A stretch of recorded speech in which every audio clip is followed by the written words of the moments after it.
Pourquoi New York? Parce que ça raconte une histoire. C'est le type d'histoire que j'aimais bien lire quand j'étais gamin. Je lisais les romans d'Edgar Rice Burroughs qui a écrit Tarzan.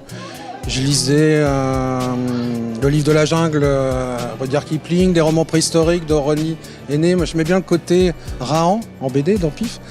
Donc j'aimais bien le côté homme paumé dans une nature hostile à la survie et tout. Et New York racontait ça aussi. Et c'était un peu peut-être ma manière de faire un Tarzan à moi, quoi.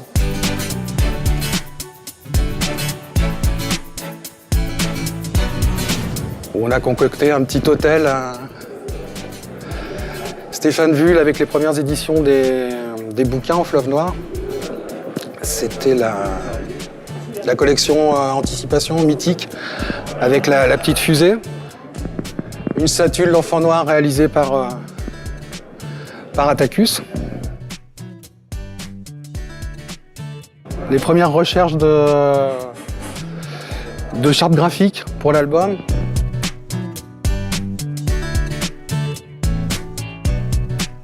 Une espèce de petit making-of des pages de garde des bouquins avec un suivi des mails qu'on a pu avoir avec Manchu, l'illustrateur.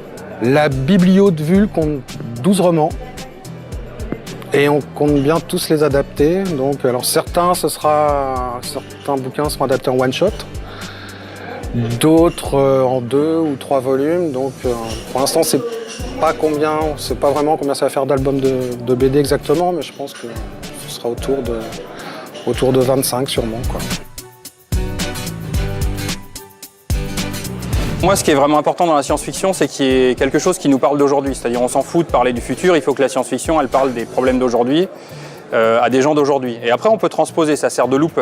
Mais moi, c'est ce qui m'a vraiment marqué, c'est pour ça que j'aime bien la SF française, parce qu'il y a vraiment un côté plus social, plus même sociétal.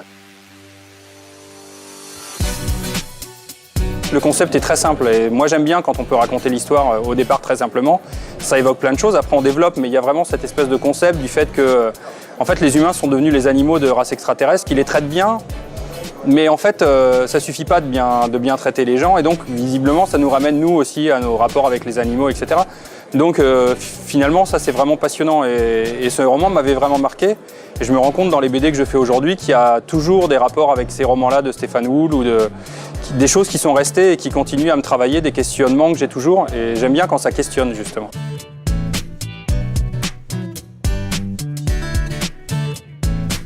But immediately when we talked about it, I went and found the novel, read that within a few days and loved it. I couldn't believe that he was writing this kind of material that felt so fresh in the 50s. And I love that it was a metaphor for the conflict between, I think it was the Czechs and Russians. And so for me, that kind of, I had only done really 1 or 2 science fiction books, but to do one that had a little bit of a political angle to it, a little bit of history to it, I really enjoyed. But also it just, visually to me is intriguing. You know, this idea of these very little people being pets to these 50-foot aliens, it lends itself to incredible visuals. So for all those reasons, I just jumped at the opportunity.